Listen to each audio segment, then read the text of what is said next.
Hi everybody, Mike Brown back with you again with another lesson in Adobe Photoshop Elements 11 from Educator.com. Well, in the last two lessons we dealt with exposure and color, making exposure and color corrections overall to an entire image. It worked pretty well. However, we could still have done much better than that by isolating specific areas for correction. In this and the following two lessons, we're going to deal with the most important technique in Photoshop Elements. If you remember my four categories, selections, corrections, retouch, and manipulation, you've now learned the corrections, which are exposure and color, but selections are the most important technique in Photoshop Elements. We're going to talk about what they are, the importance of selections, the primary selection tools, panels, and options, an overview, selection shortcuts, and I'm going to show you a few samples that will show you precisely the value of using selections. So let's get started. Creating selections is the most important technique in Photoshop Elements. What is a selection? A selection allows you to precisely isolate an area of your image for making specific and precise modifications or corrections. And when I mean precise, it doesn't mean necessarily a very sharp edge. Sometimes you need a broad, soft selection to blend slowly into something. Sometimes you need a very sharp-edged selection to cut out a specific element.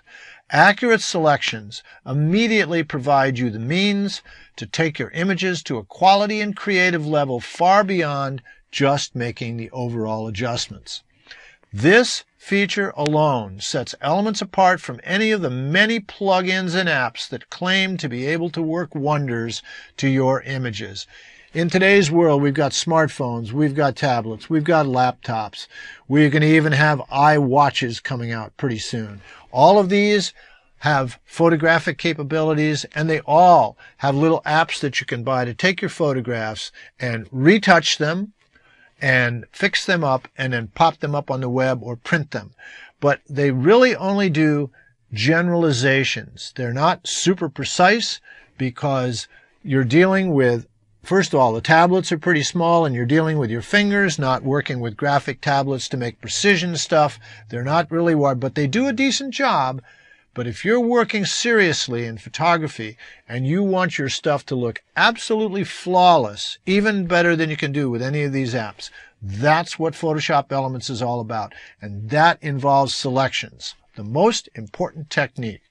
My mantra, it's very simple. Even if some of those apps, by the way, can do a decent job of improving, none of them are able to make the quality precision selections you can here in Elements. If you can't select it, you can't correct it. It's that simple.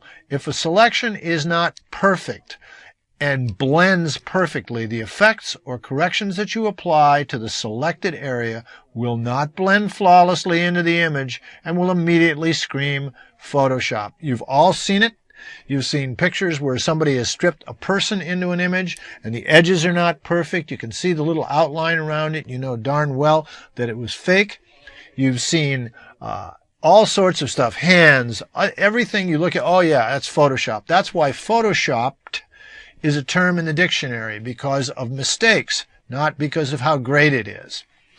In this series of lessons, I'm going to be showing you the entire array of tools and techniques of selecting and how to use them to create perfect selections for any situation. You're going to learn to do this easily and efficiently, and that's the key.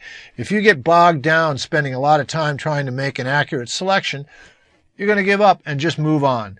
But if I make it easy, quick, and flawless, you're going to use it, and what's going to happen then is once you understand what type of selection you need for a situation and how to quickly and accurately create it, the quality level of your images will go up dramatically and the creative possibilities become endless because now you know what you can do to your image and how well you can do it. It allows you to visualize photographically entirely differently. So let's get started.